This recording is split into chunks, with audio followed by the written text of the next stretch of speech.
College की canteen में सभी दोस्त बैठे थे। इस बार होली पर मैं अपने गांव जाऊंगा। अरे यार, तो हमारे साथ कौन होली मनाएगा? मैं भी गांव जाने वाली हूँ, सचिन के साथ। तुम दोनों चले जाओगे तो हम 3 लोग क्या खाक होली मनाएंगे? मेरे पास एक रास्ता है। और वो क्या? हम तीनों भी इनके साथ गांव चलते हैं। हमारी ट्रिप भी हो जाएगी और होली सेलिब्रेट भी हो जाएगी। हाँ, वैसे भी मेरा गेस्ट हाउस खाली है। हम सब वहाँ आराम से एक साथ रहेंगे। ये भी अच्छा आइडिया है। हाँ, वैसे भी मुझे होली में बस एंजॉय करना है। हाँ, तो फिर चलते हैं।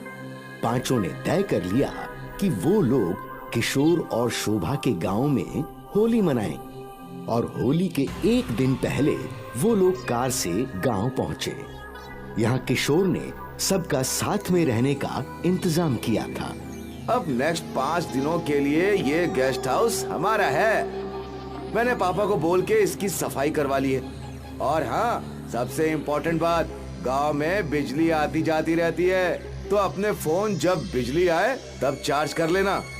अच्छा, तो कुछ मेरे लिए यार। किशोर, तू भी ना बिल्कुल बूढ़ों की तरह इंस्ट्रक्शन दे रहा है।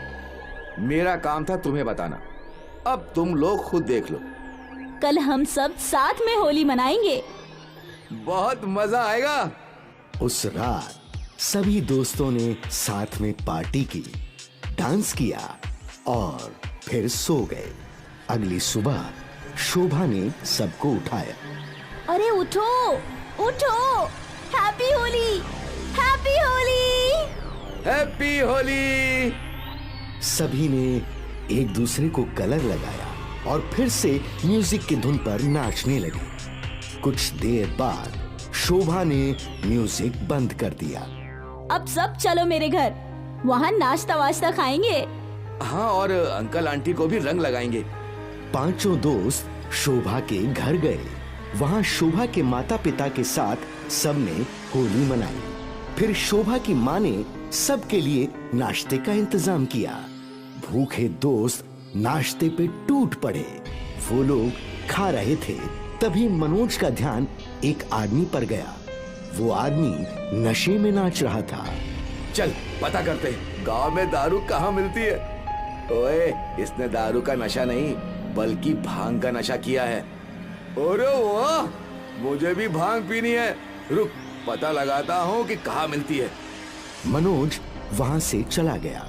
कुछ देर बाद शोभा के पिताजी ने सचिन से पूछा, अरे वो तुम्हारे बगल में जो बैठा था वो कहाँ गया? अंकल, वो अभी आ जाएगा, यहीं गया है। ठीक है। कुछ घंटे बीत गए। अब सचिन को मनोज की फिक्र होने लगी। अरे किशोर, मनोज अब तक नहीं आया। कहाँ गया है वो? वो भांग का पता लगाने गया था। हो सकता है वो गेस्ट हाउस लौट गया हो। हाँ शायद। चल के देखते। अब दोनों दोस्त वापस गेस्ट हाउस लौटे। मनोज, मनोज, मनोज। उन लोगों ने मनोज को बहुत ढूंढा, पर वो कहीं नहीं मिला। अब दोनों परेशान हो गए थे। वो किस ओर गया था? शोभा के घर से सीधे आगे। चल वहां चलते। सचिन और किशोर मनोज को ढूंढते ढूंढते शोभा के घर के पास पहुंचे। शोभा, मनोज यहाँ आया था क्या? नहीं, क्या हुआ?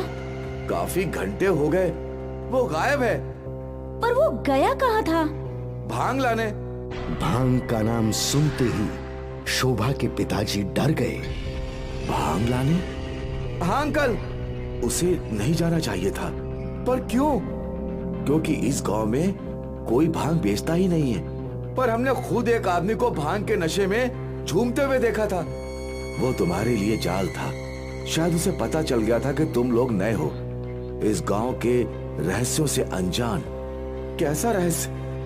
इस गांव में होली के दिन कोई भी नशा नहीं करता, और इसका कारण है भूतिया भांग वाला। क्या? हमें बिना देर किए मनोज को ढूंढना चाहिए।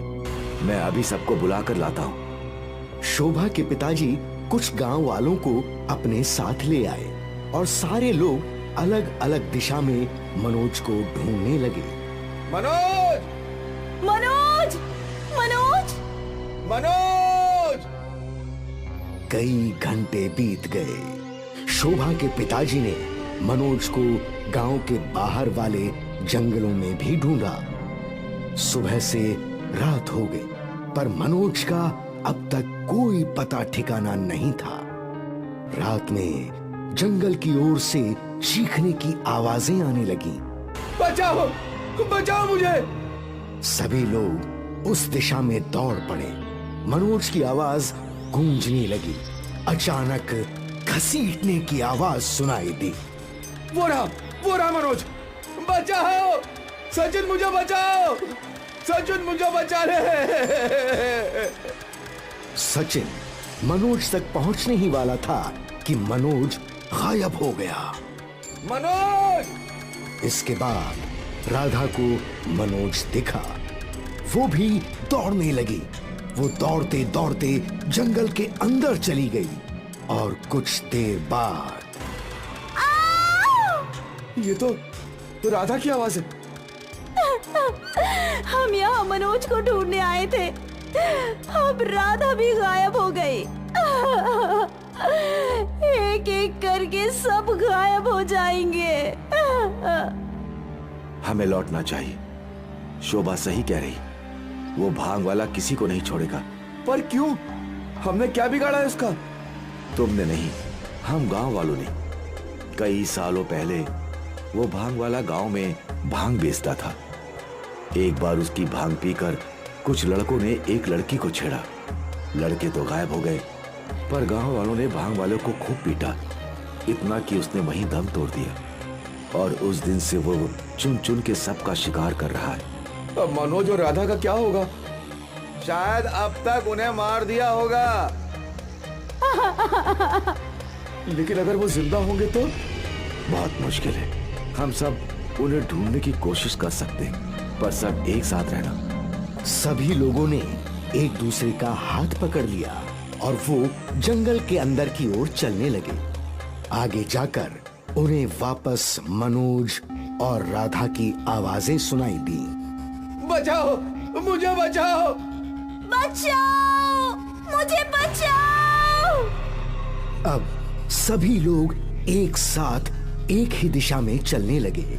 आगे उन्हें एक पेड़ के पास राधा दिखी। वो लोग उसके पास गए तो राधा भांग वाले में बदल गई और उसने शोभा का गला पकड़ लिया और उसे हवा में उठा लिया। मेरी बेटी को छोड़ दो, मैं तुम्हारे पैर पड़ रहा हूँ। मेरी बेटी को छोड़ दो, उसके बदले मेरी जान ले लो। वो मासूम है, उसे छोड़ दो। नहीं छोड़ूंगा, बिल्कुल नहीं छोड़ूंगा। किशोर ने जमीन से एक लकड़ी उठाई और भूत के सिर पे दे मारी। वो लकड़ी भांग वाले के आर पार हो गई। अगर तुम्हें मारना है तो मुझे मारो। भूत ने शोभा को छोड़ दिया और किशोर की ओर बढ़ने लगा। किशोर पूरी तेजी से दौड़ने लगा। तुम लोग मनोज और राधा को ढूंढो। एक और भूतिया भांग वाला किशोर के पीछे भाग रहा था और वहां दूसरी ओर बाकी सभी लोग राधा और मनोज को ढूंढ रहे थे। भूतिया भांग वाला किशोर के सामने खड़ा हो गया। किशोर ने अपने भागने की दिशा बदली। वो जिस ओर भागता वो भूत वहां आ जाता। यहाँ गांव वालों को बेहोश राधा और मनोज मिल गए। वो लोग उन्हें जंगल से बाहर ले आए। किशोर ने गांव के मंदिर की घटना सुनी और वो भी गांव की ओर भागने लगा। भूत भी उसका पीछा करते करते गांव के अंदर आ गया। किशोर सीधा मंदिर के अंदर घुस गया। अब हिम्मत है तो अंदर आ। मैं अंदर नहीं आ सकता, पर तू तो बाहर आएगा ना। किशोर अंदर मंदिर के पुजारी के पास गया। वहां पुजारी ने किशोर को दिव्य खंजर दिया।